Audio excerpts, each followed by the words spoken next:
আসসালামু আলাইকুম সবাইকে। তো আজ আমরা গতকালকে আমরা পড়েছিলাম এসএসসি কেমিস্ট্রি পঞ্চম অধ্যায়ে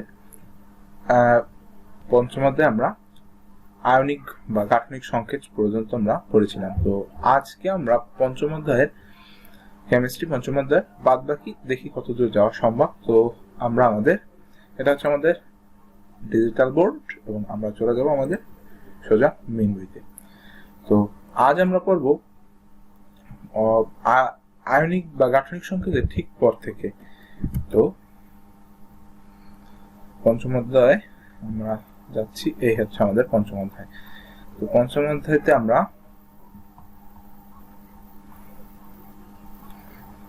আমাদের এই চার্টটা যেটা হচ্ছে যোজনী এবং বিভিন্ন পরমাণুর যোজনী এবং যৌগ, এই চার্টটা কিন্তু সম্পূর্ণ মুখস্থ থাকতে হবে আমাদের। আর এটা হচ্ছে সেই যৌগ মূলক যেগুলো তাদের সংকেত, এই দুটো তাদের যোজনী, এই দুটো যে চার্টে যে বিভিন্ন যৌগমূলক বা যোজনী, যে যৌগের যে যোজনী তাদের যে সংখ্যা, যে চার্টটা, এটা যদি আমরা মুখস্থ করে নিতে পারি তাহলে সংকেত আমাদের কাছে খুবই সোজা একটা বিষয় হবে। তো আমরা রাসায়নিক সংকেত লেখার নিয়ম পড়েছি, আণবিক ও গাঠনিক সংকেত সম্পর্কে আমরা পড়েছিলাম। তো আজকে খুব ইন্টারেস্টিং আর সত্যি কথা বলতে খুব মজার একটা টপিক আমরা আজকে পড়বো। তো আজ আমরা পড়বো হচ্ছে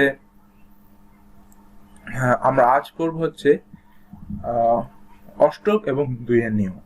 তো অষ্টক, যেটাকে আমরা অক্টেট বলে থাকি কেমিস্ট্রির ভাষায়, এবং দুইকে আমরা বলে থাকি ডুয়েট। তো এই অষ্টক এবং দুইয়ের নিয়ম, যেটা অক্টেট এন্ড ডুয়েট রুল, খুব ইন্টারেস্টিং একটা রুল। যে আমরা যদি পর্যায় সারণীতে, আজকে একটু সোজা পর্যায় সারণীতে নিয়ে যাব আমরা। তো এই হচ্ছে আমাদের পর্যায় সারণী। তো পর্যায় সারণীর দিকে যদি আমরা একটু তাকাই তাহলে আমরা দেখি যে পর্যায় সারণীতে বাম পাশের মৌলগুলোর দিকে যদি আমরা একটু তাকাই, অর্থাৎ প্রথম দিকের যে মৌলগুলো, এদিকে দেখা যায় হাইড্রোজেনের পারমাণবিক সংখ্যা 1, লিথিয়ামের 3, সোডিয়ামের 11। কিন্তু আমরা যদি এই যেমন এটা হচ্ছে একটা গ্রুপ, তো এই গ্রুপ অনুসারে যদি আমরা এর পরের মৌলটা দিই সেটা হচ্ছে 2। তো এই যে আমরা বাম দিক থেকে ডান দিকে গেলে দেখা যায় কি পারমাণবিক সংখ্যা বৃদ্ধি পায়। তো এদের ইলেকট্রন বিন্যাসের ক্ষেত্রে আমরা দেখতে পাবো, ইলেকট্রন বিন্যাসে এদের যে সর্বশেষ শক্তি স্তরে দেখা যায় বাম দিকের মৌলগুলো একদম, যদি আমরা ডান দিক থেকে শুরু করি, এই ডান দিকের মৌলগুলো এদের সর্বশেষ কক্ষপথ বা সর্বশেষ শক্তি স্তর, এদের ইলেকট্রন যে কয়টা থাকার কথা সে কয়টাই আছে।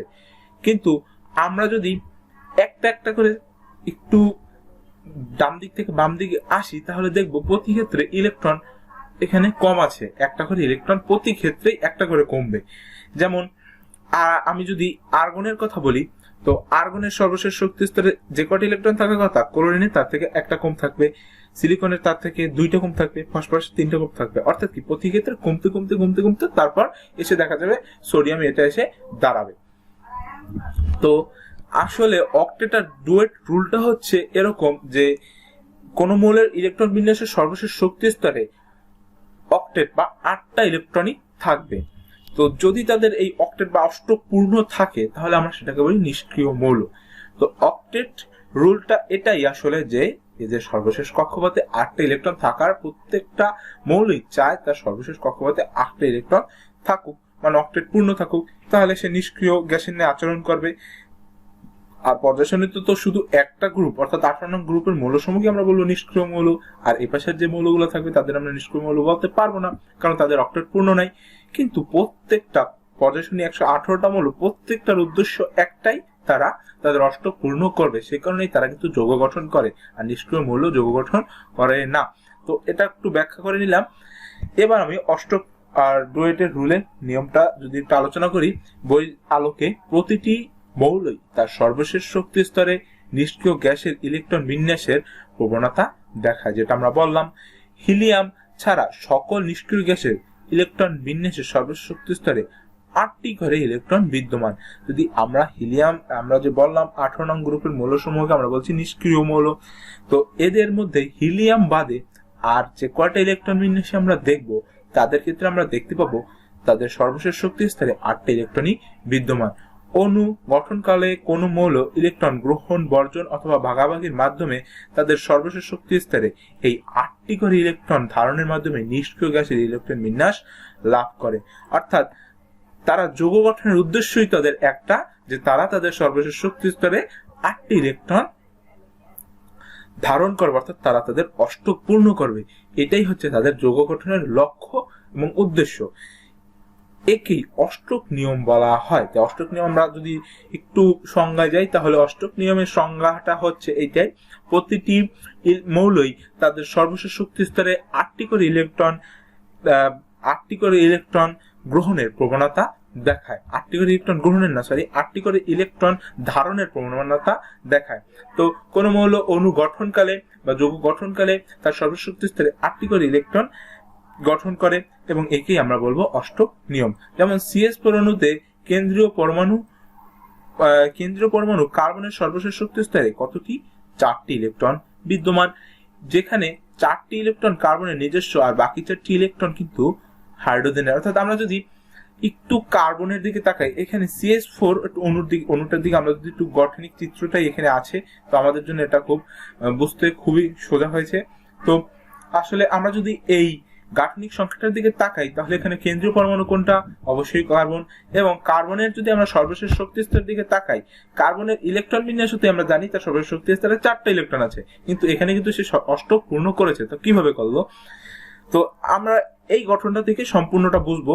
তো আমরা যদি একটু তাকাই যে কার্বনের সর্বশেষ শক্তি স্তরে এখানে 4টা ইলেকট্রন রয়েছে, তো তার অষ্টক পূর্ণ করতে প্রয়োজন 8টা ইলেকট্রন। তো সেক্ষেত্রে 8টা ইলেকট্রন, কেউ 4টা ইলেকট্রনই তাকে একসাথে ধার দিয়ে দিবে না। তো যেই দিবে তার অবশ্যই কোনো উদ্দেশ্য থাকবে। তো হাইড্রোজেন তার সর্বশেষ কক্ষপথে তো একটা ইলেকট্রন অষ্টক পূর্ণ করা লাগবে। এখানে অষ্টক, এখানে হবে ডুয়েট, কারণ হাইড্রোজেনের ক্ষেত্রে তো 1s2 তার কাছাকাছি নিষ্ক্রিয় গ্যাস হচ্ছে কোনটা? হিলিয়ামের সর্বশেষ কক্ষপথে 2টা ইলেকট্রন আছে, কিন্তু যদি তার সর্বশেষ কক্ষপথে আরেকটা ইলেকট্রন যোগ হয়, তাহলে আমরা এটা বলতে পারি হাইড্রোজেনেরও অষ্টক পূর্ণ হয়েছে। তো হাইড্রোজেন ডুয়েটের রুল ফলো করছে, বাট এটা অষ্টকের পূর্ণ রূপ ফলো করছে বললো আমাদের তেমন একটা ক্ষতি হবে না।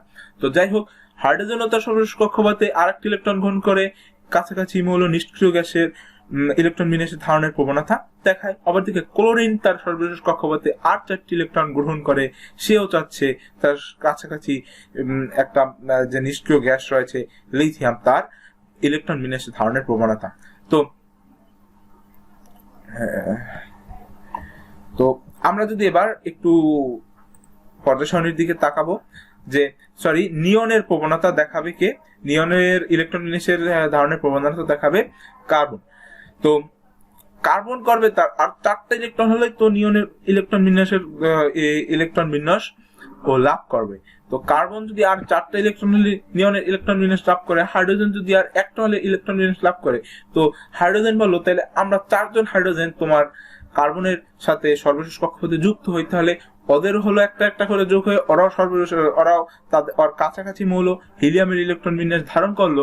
আবার দেখা যায় কার্বনও করলো কি, ও আবার ওই 4টা হাইড্রোজেনকে একটা করে ইলেকট্রন ধার দিল, আবার হাইড্রোজেন ওকে একটা করে ইলেকট্রন, কার্বনকে একটা করে ইলেকট্রন ধার দিল। তাহলে উভয়ের মধ্যে কিন্তু একটা ধারের একটা সম্পর্ক হলো, বা উভয় ভাগাভাগির একটা সম্পর্ক হলো, এবং এতে করে দেখা গেল কার্বনের 4টা করে ইলেকট্রন পূর্ণ হয়ে ও কাছাকাছি নিষ্ক্রিয় মৌল নিয়নের ইলেকট্রন বিন্যাস লাভ করলো। আবার হাইড্রোজেনও করলো কি, আর সেই সর্বশেষ কক্ষপথে 4টা ইলেকট্রন প্রয়োজন ছিল, এই একটা ইলেকট্রন প্রয়োজন ছিল, ও একটা করে ইলেকট্রন কার্বনের কাছ থেকে নিয়ে ওরা 4জন হাইড্রোজেন এক্ষেত্রে কাছাকাছি নিষ্ক্রিয় মৌল কার এখানে হচ্ছে হিলিয়ামের ইলেকট্রন বিন্যাস লাভ করলো। তাতে দেখা গেল উভয় পরলে নিষ্ক্রিয় মৌলের ন্যায় আচরণ করতে শুরু করলো। তো এই যে একটা ভাগাভাগির বিষয়, বা এটাই আমরা বলি অষ্টক রুল বা অষ্টকের নিয়ম। তাহলে আমরা দেখি যে 4টি করে হাইড্রোজেন পরমাণু থেকে আসে, পাশের চিত্রে তা দেখানো হলো। আমরা দেখেছি পরমাণু তার সর্বশেষ শক্তি স্তরে 4টি ইলেকট্রন ধারণ করে নিষ্ক্রিয় গ্যাসের ইলেকট্রন বিন্যাস লাভের মাধ্যমে যৌগ গঠনের পদ্ধতিকে অষ্টক নিয়ম বলে। তাহলে আবার এটাই হচ্ছে আসল সংজ্ঞা, যে এভাবে পরমাণু তার সর্বশেষ শক্তি স্তরে 8টি করে ইলেকট্রন ধারণ করে নিষ্ক্রিয় গ্যাসের ইলেকট্রন বিন্যাস লাভের মাধ্যমে যৌগ গঠনের পদ্ধতিকে আমরা বলবো অষ্টক বা অষ্টকের নিয়ম। এরপর অষ্টক নিয়মের কিছু সীমাবদ্ধতার কারণে বিজ্ঞানীরা নতুন একটি নিয়ম উপস্থাপন করেন, যাকে আমরা 2-এর নিয়ম বলি। যে সব ক্ষেত্রে তো অষ্টক পূর্ণ হয় না, যেমন আমরা হিলিয়ামের দিকে যদি তাকাই, হিলিয়ামের তো 8টা ইলেকট্রন থাকে না, তাহলে আমরা সেটাকে কি করবো? সেক্ষেত্রে মানে হাইড্রোজেন যে পাশাপাশি মূল হিলিয়াম, তো হ্যাঁ হিলিয়ামের ক্ষেত্রে যে 8টা ইলেকট্রন থাকে না, কিন্তু ও তো অষ্টক পূর্ণ করা বসে আছে, ও তো নিষ্ক্রিয় হয়ে আছে, তাহলে ওকে অষ্টকের নিয়ম মানছে না। তো আসলে এখানে একটু সীমাবদ্ধতা আমরা লক্ষ্য করছি। তো সে কারণে বিজ্ঞানীরা 2-এর নিয়ম নামে একটি নিয়মটি অষ্টক নিয়ম থেকে অধিকতর উপযোগী এবং আধুনিক সেরকম একটা নিয়ম অর্থাৎ 2-এর নিয়ম তিনি আবিষ্কার করেন বিজ্ঞানীরা। নিষ্ক্রিয় গ্যাসগুলো সর্বশেষ শক্তি স্তরে 2টি বা 8টি ইলেকট্রন বিদ্যমান, তেমনি অণু গঠনকালে কোনো পরমাণু সর্বশেষ শক্তি স্তরে এক বা একাধিক জোড়া ইলেকট্রন বিদ্যমান থাকবে। জোড়া ইলেকট্রন বলতে কি, দেখো এখানে CH4 যদি আমরা গঠনটার দিকে তাকাই, এই গাঠনিক সংকেতটার দিকে, তাহলে আমরা দেখতে পাবো এখানে যে অণু গঠন করেছে ওরা, ওদের সর্বশেষ শক্তি স্তরে একের অধিক কিন্তু জোড়া ইলেকট্রন বিদ্যমান। এখানে এই এক জোড়া ইলেকট্রন, তারপর এই এক জোড়া ইলেকট্রন, এই একটা জোড়া ইলেকট্রন, আবার এই একটা জোড়া ইলেকট্রন, কিন্তু এখানে কিন্তু ইলেকট্রনের জোড়া যুগল এখানে উপস্থিত। তো 2-এর নিয়ম হচ্ছে ওটাই, যেখানে অণু গঠনের পর কোন মৌলের সর্বশেষ শক্তি স্তরে বা যৌগের সর্বশেষ শক্তি স্তরে তাদের একের অধিক জোড়া ইলেকট্রন থাকবে। তাহলে আমরা বলতে পারবো তাদের এক বা একের অধিক জোড়া ইলেকট্রন থাকবে। তাহলে আমরা তখনই যদি একটা কিংবা একের অধিক জোড়া ইলেকট্রন দেখি, তাহলে আমরা নিঃসন্দেহে বুঝে যাবো এটা অষ্টক মানে ডুয়েট রুল ফলো করেছে। তো এটাই হচ্ছে 2-এর নিয়ম, এটাকে আমরা বলবো 2-এর নিয়ম। অর্থাৎ অণুতে যে কোনো পরমাণু সর্বশেষ শক্তি স্তরে এক বা একাধিক জোড়া ইলেকট্রন অবস্থান করবে। যেমন BeCl2 অণুর কেন্দ্রীয় পরমাণু হচ্ছে Be, এর সর্বশেষ শক্তি স্তরে 2 জোড়া ইলেকট্রন অর্থাৎ 4টি ইলেকট্রন বিদ্যমান। তাহলে BF5 অণুর এখানে 3 BF3 অণুর কেন্দ্রীয় পরমাণু B এর সর্বশেষ শক্তি স্তরে 3 জোড়া অর্থাৎ 6টি ইলেকট্রন বিদ্যমান। আবার CH4 অণুর কেন্দ্রীয় পরমাণু C এর সর্বশেষ শক্তি স্তরে 4 জোড়া অর্থাৎ 8টি ইলেকট্রন বিদ্যমান। শুধু তাই নয়, আমরা যদি দেখি কেন্দ্রীয় পরমাণু ছাড়াও অন্য পরমাণু অর্থাৎ Cl এর সর্বশেষ শক্তি স্তরে 4 জোড়া ইলেকট্রন অর্থাৎ 8টি ইলেকট্রন বিদ্যমান। F সর্বশেষ শক্তি স্তরে 4 জোড়া অর্থাৎ 8টি ইলেকট্রন বিদ্যমান। আবার H এর সর্বশেষ শক্তি স্তরে 1 জোড়া অর্থাৎ 2টি ইলেকট্রন বিদ্যমান। এক্ষেত্রে সকল পরমাণু 2-এর নিয়ম অনুসরণ করেছে। এবার আসি একটা আসল নোটে, যে পর্যায় সারণী 1 থেকে 20 পর্যন্ত যে মৌল পর্যায় সারণী আমরা যদি পর্যায় অনুসারে আগাই, তাহলে 1 থেকে 20 পর্যন্ত যে মৌলসমূহ আমরা পাবো, পারমাণবিক সংখ্যা 1 থেকে 20 পর্যন্ত যে মৌলসমূহ পাবো, তারা মোটামুটি আমরা বলতে পারি তারা অষ্টক এবং 2-এর নিয়ম খুব ভালোভাবেই অনুসরণ করে। এটা একটা উল্লেখ্য নোট, আমরা রেড কালার দিয়ে লাগিয়ে নিই। ওকে, তো পর্যায় সারণীর 1 থেকে পারমাণবিক সংখ্যা 1 থেকে 20 পর্যন্ত যে মৌলগুলো থাকবে, তারা মোটামুটি ভালোভাবেই অষ্টক নিয়ম ও 2-এর নিয়ম একসাথে তারা খুব ভালোভাবেই অনুসরণ করে। এটা কিন্তু খুবই ইম্পর্টেন্ট। তো এরপর আমরা দেখবো নিষ্ক্রিয় গ্যাস এবং স্থিতিশীলতা। আসলে কথা একই, কোনো এখানে কোনো ই নেই যে নিষ্ক্রিয় গ্যাসটা আসলে কি আমাদের প্রথম বুঝতে হবে। আমরা আবার পারমাণবিক পর্যায় সারণীতে আমরা চলে যাব সেখান থেকে। তো এবার আমরা দেখি যে পিরিয়ডিক টেবিলে আমরা বলেছি 18 নং গ্রুপের মৌলসমূহকে আমরা বলি নিষ্ক্রিয় মৌল। এদের নিষ্ক্রিয় বলার কারণ শুধু একটাই, এরা অক্টেট অর্থাৎ এদের সর্বশেষ শক্তি স্তরে 8টা ইলেকট্রন এরা পূরণ করে বলেই আমরা এদেরকে বলি নিষ্ক্রিয় মৌল। অর্থাৎ কি, এদের সর্বশেষ শক্তি স্তরে দেখা যায় যে কটা ইলেকট্রন থাকার কথা সে কটা ইলেকট্রনই আছে, এদের ইলেকট্রনের আধিক্যও নেই, আবার ইলেকট্রনের প্রয়োজনও পড়ে না। কিন্তু আমরা অন্যান্য মৌল যত পর্যায় সারণীতে আছে তাদের দিকে যদি একটু ভালো করে তাকাই, তাহলে দেখবো হয় তাদের একটা ইলেকট্রন বেশি, মানে সেটা থাকার কথা না, সেটা চলে গেলে তারা নিষ্ক্রিয় মৌলের ন্যায় আচরণ করবে। একটা ইলেকট্রন বা 2টা 3টা এরকম ইলেকট্রন বেশি আছে। আবার কোনো ক্ষেত্রে দেখবো ইলেকট্রন কম আছে, যে তাদের 1টা 2টা বা 3টি ইলেকট্রন হইলেই তারা নিষ্ক্রিয় মৌলের ন্যায় আচরণ করতে পারতো, কিন্তু তাদের তা নাই। তো প্রত্যেক ক্ষেত্রেই আমরা দেখবো যে তাদের হয় ইলেকট্রন 3-4টা বেশি আছে, যেটা চলে গেলে হয়তোবা তাদের তারা নিষ্ক্রিয় গ্যাসের ন্যায় আচরণ করতো, আবার 2-3টা কম আছে যেটা হয়তো হলেই তারা নিষ্ক্রিয় গ্যাসের ন্যায় আচরণ করতো। তো পর্যায় সারণীর এই কথাটা সবসময় মনে রাখবা, পর্যায় সারণীর 118টা মৌলের উদ্দেশ্যই একটা, তারা নিষ্ক্রিয় গ্যাসের ন্যায় আচরণ করবে। তারা নিষ্ক্রিয় গ্যাসের ন্যায় আচরণ করবে এবং তারা প্রত্যেকটা মৌলই তারা নিষ্ক্রিয় গ্যাসের ন্যায় ইলেকট্রন বিন্যাস লাভ করবে। আচরণ করবে না, প্রত্যেকটা গ্যাসের উদ্দেশ্যই একটা, তারা নিষ্ক্রিয় গ্যাসের ন্যায় ইলেকট্রন বিন্যাস লাভ করবে। তো প্রত্যেকটা মৌলেরই যদি এই একটা উদ্দেশ্য থাকে, তাহলে তারা তো অবশ্যই, আমাদের একটা উদ্দেশ্য থাকলে আমরা পূরণের লক্ষ্যে কাজ করব। তারা করে কি, যৌগ গঠনের মাধ্যমে তাদের সেই আশা আকাঙ্ক্ষাকে পূর্ণ করার চেষ্টা করে। তো এবার আমরা দেখি পর্যায় সারণীতে তোমরা নিষ্ক্রিয় গ্যাস তথা 18 নং গ্রুপের মৌল সম্পর্কে বিস্তারিত জেনেছো, এদের ইলেকট্রন বিন্যাস সম্পর্কেও জ্ঞান লাভ করেছো। তারপরও এখানে এদের ইলেকট্রন বিন্যাস দেখানো হলো। আচ্ছা, তাইলে আমরা 18 নং গ্রুপের মৌলগুলো সম্পর্কে জেনেছি ইতিমধ্যে, তারা নিষ্ক্রিয় মৌল। এবার আসি তাদের ইলেকট্রন বিন্যাস। আমরা আসলে প্রুভ করব যে হ্যাঁ, তাদের সর্বোচ্চ শক্তি স্তরে যে কটা ইলেকট্রন থাকার কথা সে কটা ইলেকট্রনই আছে। হিলিয়ামের ইলেকট্রন বিন্যাস 1s2, তার 2টি ইলেকট্রনই থাকার কথা, তো সেখানে 2টি ইলেকট্রনই আছে। আবার নিয়নের ক্ষেত্রে যদি আমরা তাকাই, তাহলে তার সর্বোচ্চ শক্তি স্তরে 2p6 2p6ই হওয়ার কথা, p6ই আছে।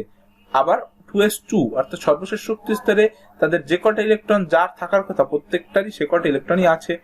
এবার আর্গনের দিকে যদি আমরা তাকাই, আর্গনের সর্বশেষ শক্তি স্তরে 3p6 2s2 যে কটা থাকার কথা আছে, সেম, এদের ক্ষেত্রেও একই, এদের ক্ষেত্রেও একই, এদের ক্ষেত্রেও একই। অর্থাৎ হিলিয়াম, নিয়ন, আর্গন, ক্রিপ্টন, জেনন, রেডন, আবার অর্গানিজম আছে, সেক্ষেত্রে তাদেরও কিন্তু দেখবো, তারও কিন্তু সর্বোচ্চ শক্তি স্তরে যে কটা ইলেকট্রন থাকার কথা সে কটা ইলেকট্রনই আছে।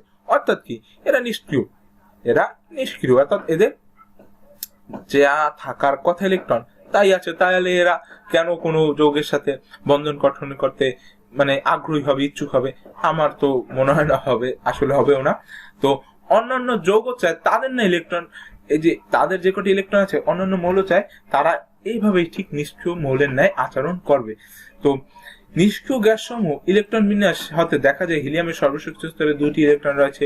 হিলিয়ামের বেলায় তার সর্বশক্তি স্তর পূর্ণ করতে 2টি ইলেকট্রনের প্রয়োজন, কাজেই এই ইলেকট্রন বিন্যাস স্থিতিশীল। অন্য নিষ্ক্রিয় গ্যাসের বেলাতে তাদের সর্বশক্তি স্তরে 8টি অর্থাৎ NH2 করে ইলেকট্রন বিদ্যমান। কোন মৌলের সর্বশক্তি স্তরে 8টি ইলেকট্রন থাকলে তারা সর্বাধিক কি হয়, স্থিতিশীলতা অর্জন করে। স্থিতিশীলতা অর্জন করে সর্বশক্তি স্তরে 2টি ইলেকট্রন থাকলে তাকে দ্বিত্ব বলে, আবার সর্বশক্তি স্তরে 8টি ইলেকট্রন থাকলে তাকে অষ্টক বলে। সর্বশক্তি স্তরে দ্বিত্ব ও অষ্টক পূর্ণ থাকার কারণে নিষ্ক্রিয় গ্যাসগুলো অধিকতর স্থিতিশীল হয়।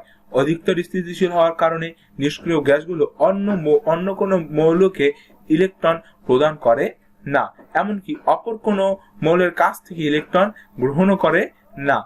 এরা রাসায়নিকভাবে আসক্তহীন হয়ে পড়ে এবং এরা নিষ্ক্রিয় হয়ে পড়ে। অর্থাৎ এদের তো সর্বশক্তি স্তর পূরণই আছে, তাই এদের কাজ নাই আর কোনো, যারা স্বাভাবিকভাবে আসক্তহীন বা নিষ্ক্রিয় হয়ে পড়ে। নিষ্ক্রিয় গ্যাস ছাড়া বাকি যে মৌলগুলো তাদের সর্বশেষ শক্তি স্তরে দ্বিত্ব বা অষ্টক পূরণ থাকে না, ফলে তারা স্থিতিশীল হয় না। অন্যান্য মৌল স্থিতিশীল অর্জনের জন্য সর্বশেষ শক্তি স্তরে দ্বিত্ব বা অষ্টক পূরণ করতে চায়, কারণ তারা তো চায় তারা স্থিতিশীল হোক। এজন্য তারা সর্বশেষ শক্তি ইলেকট্রন গ্রহণ, প্রদান বা ভাগাভাগির মধ্যে পরস্পরের সাথে বন্ধন গঠন করে। তো এভাবেই আসলে নিষ্ক্রিয় মৌল ব্যাখ্যাটা আসলে এভাবেই, এবং এভাবেই তারা যারা নিষ্ক্রিয় না তারা স্থিতিশীলতা অর্জন করে। তো এটা হচ্ছে মোটামুটি নিষ্ক্রিয় মৌল। এটা সম্পর্কে আশা করি যারা আসলে কি এই অধ্যায়টা তারাই খুব ভালো পারবা, যারা পর্যায় সারণীর অধ্যায়টা খুব ভালোভাবে পড়ে এসেছো, কারণ পর্যায় সারণীর অধ্যায়টা খুবই ইম্পর্টেন্ট এবং খুবই মজার একটা চ্যাপ্টার। অনেক কিছু আছে, অনেক ইনফরমেশন পাওয়া যায়, এবং মজার ব্যাপারটা হচ্ছে খুব অল্প পরেই অনেক ইনফরমেশন। শুধু মাত্র 118টা মৌল যদি একটু কল্পনা করা যায়, তাদের সব মুখস্থ নেই, তাদেরও সমস্যা নেই।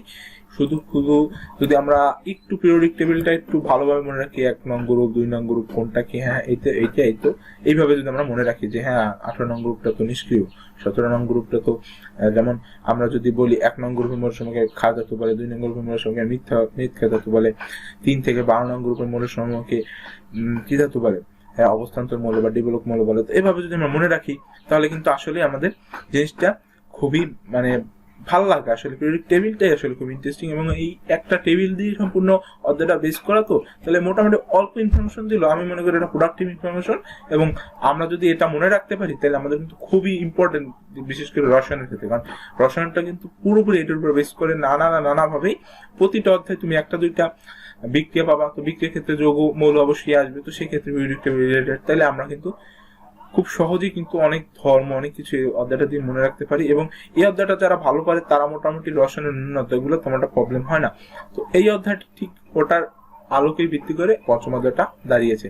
তো এবার আমরা পড়বো যে রাসায়নিক বন্ধন ও রাসায়নিক গঠনের কারণ আমরা সম্পর্কে এবার জানবো, যে রাসায়নিক বন্ধন কেন গঠিত হয় এবং রাসায়নিক বন্ধন গঠনের কারণ। আসলে পরপর তিনটা টপিক একই কথার উপরে দাঁড়িয়েছে, যে ওই যে এক্ষেত্রেও একই কথা চলে আসবে, যে নিষ্ক্রিয় মৌলগুলো তাদের সর্বশেষ শক্তি স্তরে পূরণ করতে যে কটা ইলেকট্রন থাকার কথা তাদের সে কটা ইলেকট্রনই থাকে, আর অন্যান্য ক্ষেত্রে সেটা থাকে না। তার ফলে তারা নিষ্ক্রিয় মৌলের ন্যায় ইলেকট্রন বিন্যাস অর্জন করতে চায়, বা তাদের সর্বশেষ শক্তি স্তরে যে ইলেকট্রন থাকার কথা তারাও চায় সে কটা ইলেকট্রনই তাদের থাকুক। সে কারণে তারা করে কি বিভিন্ন যৌগের সাথে ইলেকট্রন ভাগাভাগি, ইলেকট্রন দিয়ে দেয়, কেউ আবার ইলেকট্রন নেয়, আবার কেউ ইলেকট্রন ভাগাভাগি করে।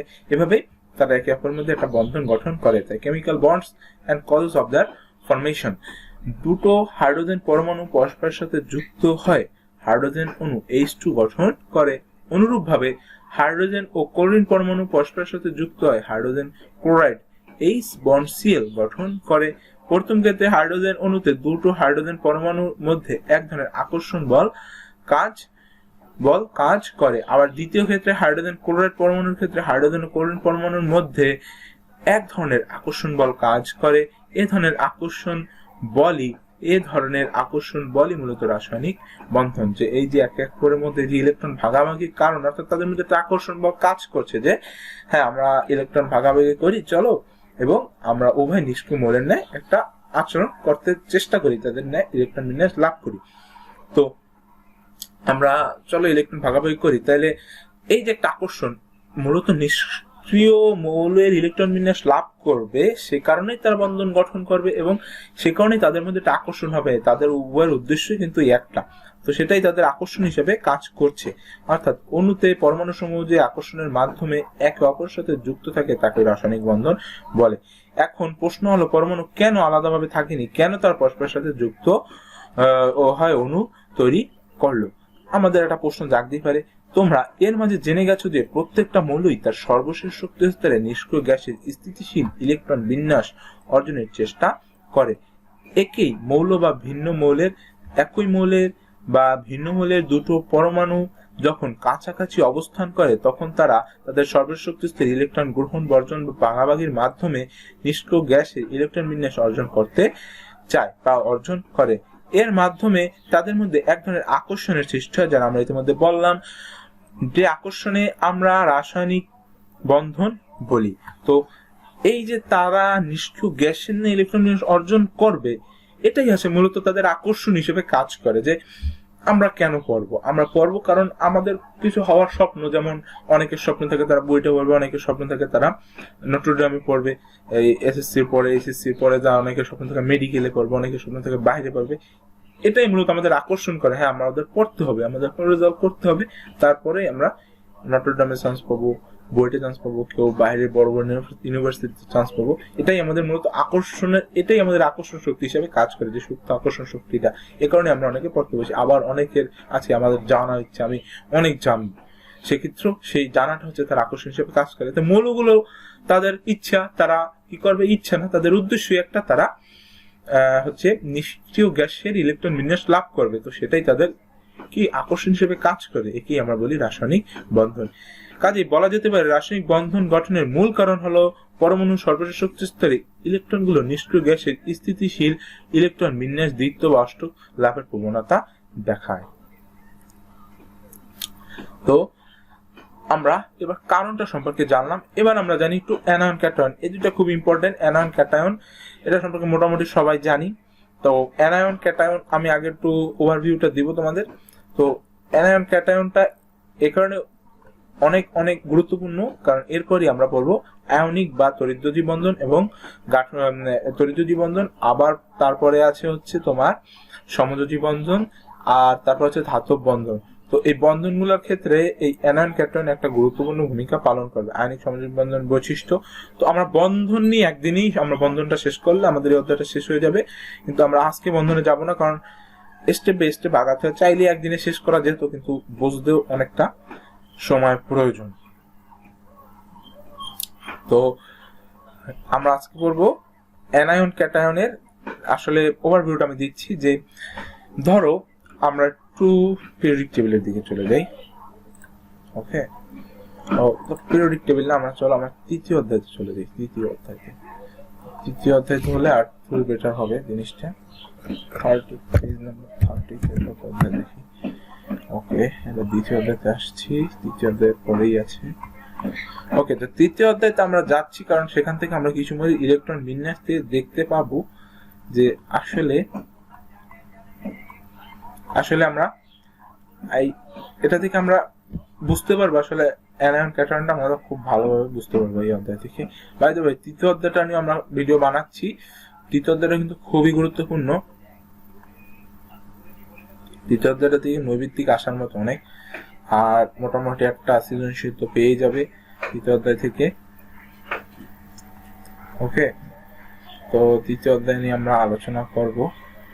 আর চতুর্থ অধ্যায়টা যেটা বললাম, অন্তত বোঝার জন্য চতুর্থ অধ্যায়টা পড়ো, কারণ ওই অধ্যায়টা নয় পরীক্ষার জন্য নাই পড়লে পরীক্ষা ভালো যাবে। কারণ চতুর্থটা খুবই গুরুত্বপূর্ণ। চতুর্থ অধ্যায়টা এতটাই গুরুত্বপূর্ণ, মানে এর গুরুত্ব আমি তোমাদের বলে শেষ করতে পারবো না। আমরা চতুর্থ অধ্যায় যাচ্ছি। পিরিয়ডিক টেবিল, এরপর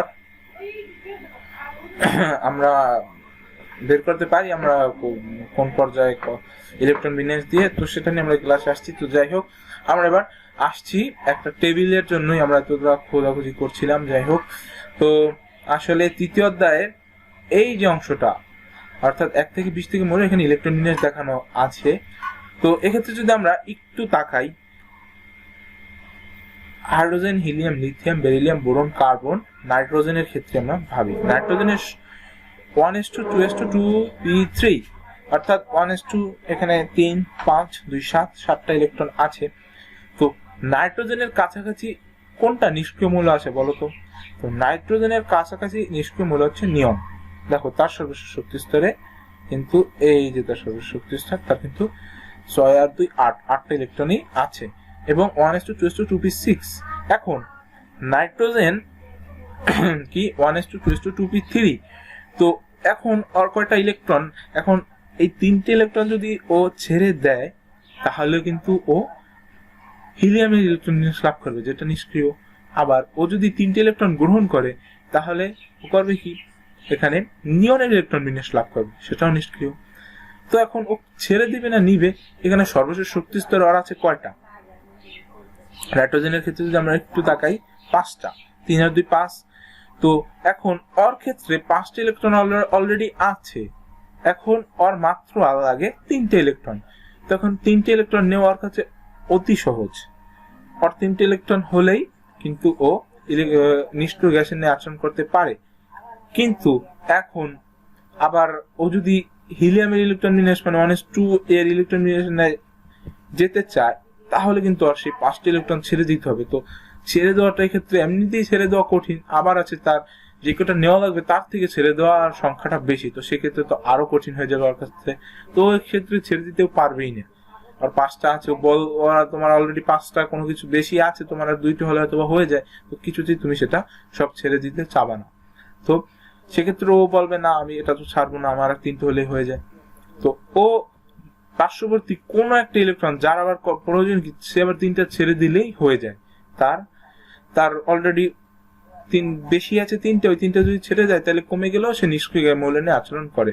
তো এমন একটা যদি আমরা মৌলের দিকে তাকাই, তাহলে দেখব যেমন আমরা যদি দেখি, আচ্ছা, তো এক্ষেত্রে সিলিকনের ক্ষেত্রে দেখি হয় কিনা, 2s2 2p6 3s2 3p।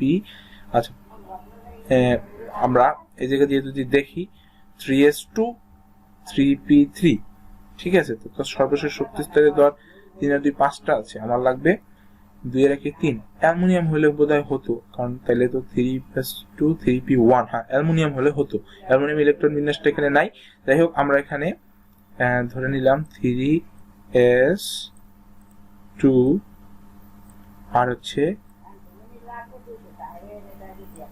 3p1। তাহলে কিন্তু ওর সর্বশেষ শক্তি স্তরে আছে 2 + 1 = 3টে ইলেকট্রন।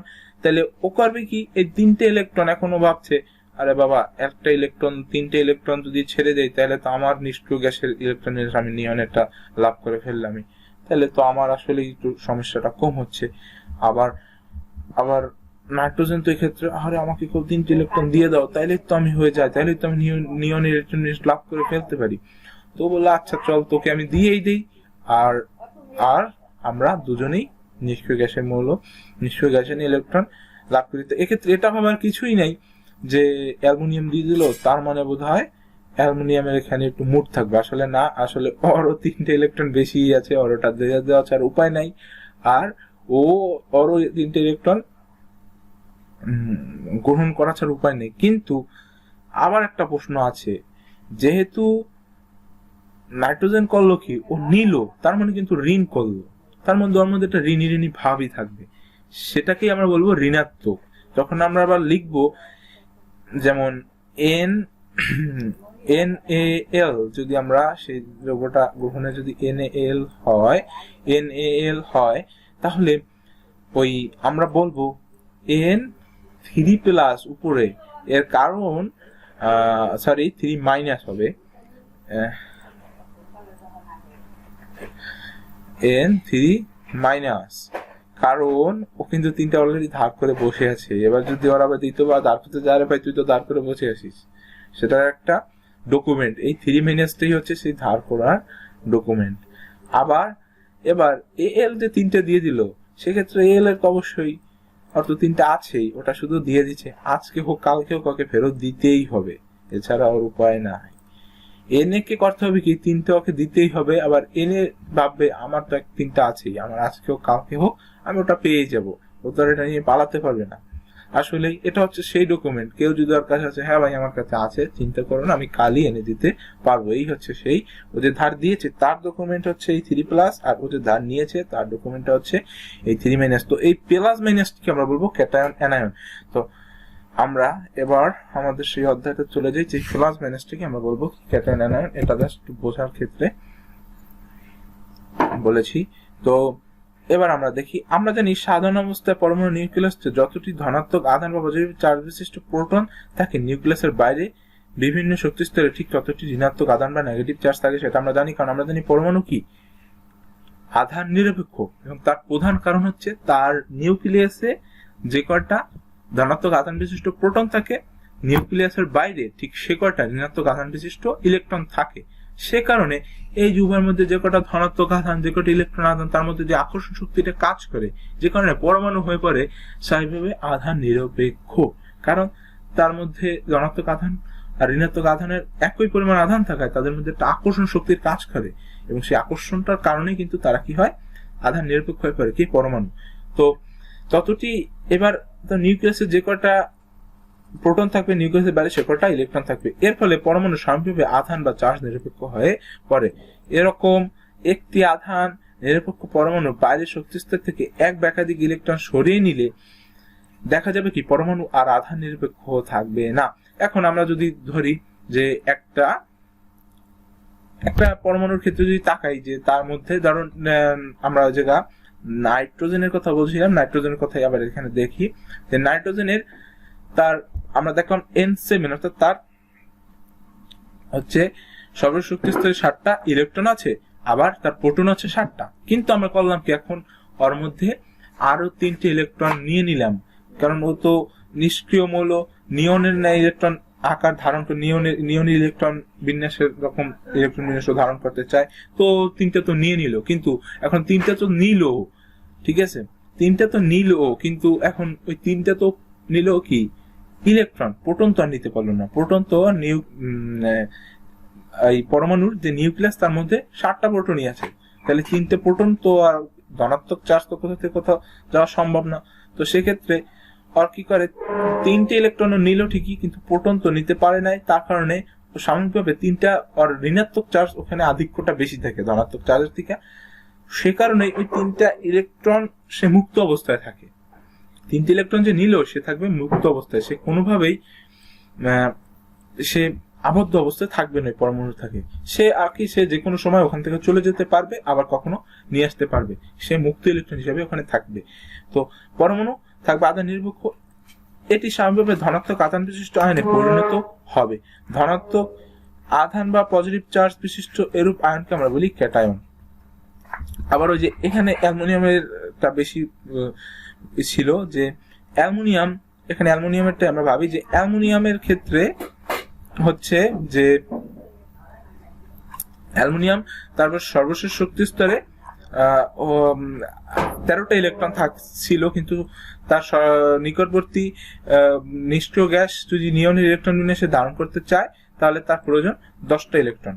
তো তার 3টে ইলেকট্রন দিয়ে দেওয়া লাগবে, কিন্তু সে যদি 3টে ইলেকট্রন দিয়েও দেয়, তার প্রোটন তো আর 3টে চলে যাচ্ছে না, তার প্রোটন 3টা থেকেই যাচ্ছে। তো সেক্ষেত্রে তার কিন্তু 3টা প্রোটনের আধিক্য বেশি থাকবে, তারা কিন্তু সেখানে আধিক্যটা বেশি দেখাবে। কিন্তু ইলেকট্রন 10টা থাকায়, প্রোটন 13টা থাকায়, সেখানে 3টা প্রোটনকে আমরা তারা নিজেরা বলবে যে হ্যাঁ আমরা 3টে এখানে প্রোটন বেশিই আছি, আমাদের ইলেকট্রন নাই, তেমন আমরা কোনো আকর্ষণের মাধ্যমে যুক্ত নেই, আমরা আকর্ষণের বাইরে আমরা 3টে প্রোটন আছি। তো এটা হচ্ছে সেই এই যে ধনাত্মক আধান বিশিষ্ট আয়নকে, এটাকেই আমরা বলবো কি আয়ন, ক্যাটায়ন। আর সাধারণত পর্যায় সারণীর বামের মৌল বা ধাতুগুলো তাদের সর্বশক্ত স্তরে এক বা একাধিক ইলেকট্রন ত্যাগ করে নিষ্ক্রিয় গ্যাস ইলেকট্রন বিন্যাস লাভ করার মাধ্যমে ক্যাটায়ন সৃষ্টি করে। বা পর্যায় সারণীর দিকে যদি আমরা একটু যাই, পর্যায় সারণীর হচ্ছে পর্যায় সারণীর বাম পাশের মৌলগুলো, অর্থাৎ প্রথম দিকে যে মৌলগুলো থাকে তারা করে কি, এই ইলেকট্রন ত্যাগই করে বেশি। যেমন আমরা অ্যালুমিনিয়ামের কথা বলছিলাম, তারা একটু বাম পাশে ছিল, সেই ইলেকট্রন ত্যাগ করে নিকটবর্তী নিষ্ক্রিয় গ্যাস অ্যালুমিনিয়াম, নিকটবর্তী নিষ্ক্রিয় গ্যাস নিয়নের ইলেকট্রন বিন্যাস ধারণের প্রবণতা দেখায়। কারণ নিয়ন থেকে আর দূরত্ব মাত্র 3টে ইলেকট্রন হলেই সে ছেড়ে দিলেই সে নিয়নের ইলেকট্রন বিন্যাস লাভ করবে। যেমন লিথিয়াম পরমাণু তার সর্বশেষ শক্তি স্তরে একটি ইলেকট্রন ছেড়ে দিয়ে নিষ্ক্রিয় গ্যাস হিলিয়ামের ইলেকট্রন বিন্যাস অর্জনের মাধ্যমে লিথিয়াম La+, লিথিয়াম ক্যাটায়ন তৈরি করে। এই যে La+, অর্থাৎ তার একটা ইলেকট্রন আছে, একটা প্রোটন, এই ইলেকট্রন নেই কিন্তু প্রোটন একটা বেশি আছে, তার মানে আমরা এখানে একটা প্লাস দেখলে বুঝবো তার একটা প্রোটন সে কোনো আকর্ষণ মাধ্যমে যুক্ত নেই, অর্থাৎ সে এখানে একটা ইলেকট্রন সে পাবে, একটা ইলেকট্রন হলেই তারা সমান সমান হয়ে যাবে। অনুরূপে সোডিয়াম পরমাণু তার সর্বশক্তি স্তরে একটি ইলেকট্রন ত্যাগ করে নিকটবর্তী নিষ্ক্রিয় গ্যাস Na এর ইলেকট্রন বিন্যাস লাভের মাধ্যমে সোডিয়াম Na+ তৈরি করে। বলতে পারবে কি ধাতুসমূহ কেন তার সর্বশক্তি স্তরে ইলেকট্রন ছেড়ে দিয়ে ক্যাটায়ন তৈরি করে?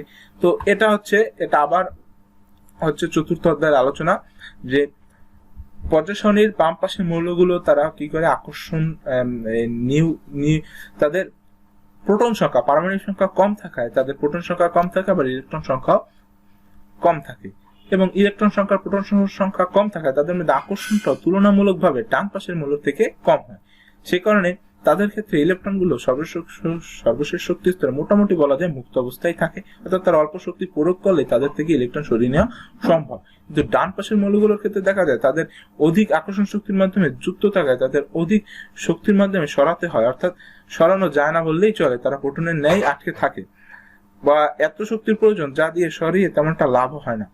তাই বাম পাশের মৌলগুলোর আকার বড় থাকে, এবং এই আকার বড় থাকে তাদের মধ্যে আকর্ষণ শক্তি কম থাকে, তাই আমরা অল্প শক্তি দিয়ে তাদের ইলেকট্রন ছেড়ে দেই এবং ছেড়ে দিতে দেখি, এবং সাধারণত তাই হয়। তাই বাম পাশের মৌলগুলো কি করে, ইলেকট্রন ছেড়ে দেয়।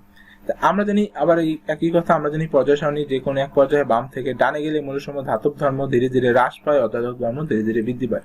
অর্থাৎ যে কোনো পর্যায়ে বামের মৌলগুলো ধাতু এবং ডানের মৌলগুলো হলো অধাতু। আমরা একই পর্যায়ে বাম থেকে ডানে গেলে মৌলসমূহ আকার ধীরে ধীরে হ্রাস পায়, আবার একই পর্যায়ে অবস্থিত অন্য মৌলসমূহের চেয়ে ধাতুগুলোর আকার বড় হয়ে থাকে। আবার ধাতুগুলোর সর্বশেষ শক্তি স্তরে সাধারণত 1, 2 বা 3টি ইলেকট্রন থাকে। আকার বড় হওয়ার কারণে ধাতুগুলোর সর্বশেষ শক্তি স্তরে ইলেকট্রন সমূহ নিউক্লিয়াস থেকে দূরে থাকে এবং নিউক্লিয়াসের সাথে আকর্ষণ কম হয়, অর্থাৎ দুর্বলভাবে আবদ্ধ থাকে, ফলে এদের আয়নীকরণ শক্তির মান অনেক কম হয়, অর্থাৎ সামান্য পরিমাণ শক্তি প্রয়োগ করলে ধাতুগুলো তার সর্বশক্তি স্তরে এক বা একাধিক ইলেকট্রন ত্যাগ করে কাছাকাছি নিষ্ক্রিয় মূল ইলেকট্রন বিন্যাস অর্জন করে ক্যাটায়নে পরিণত হয়। পরে এই কারণেই ধাতুগুলো মূলত ক্যাটায়নে পরিণত হয়। অন্যদিকে অধাতুগুলো ক্যাটায়ন তৈরি করে না, এর কারণও তোমরা এতক্ষণে নিশ্চয়ই অনুমান করতে পারছো। সেক্ষেত্রে তারা অধিক শক্তির মাধ্যমে যুক্ত থাকে। অধাতুগুলো পর্যায় সারণীর ডানে অবস্থান করে। এদের সর্বশক্তি স্তরে 5, 6, 7টি ইলেকট্রন বিদ্যমান থাকে।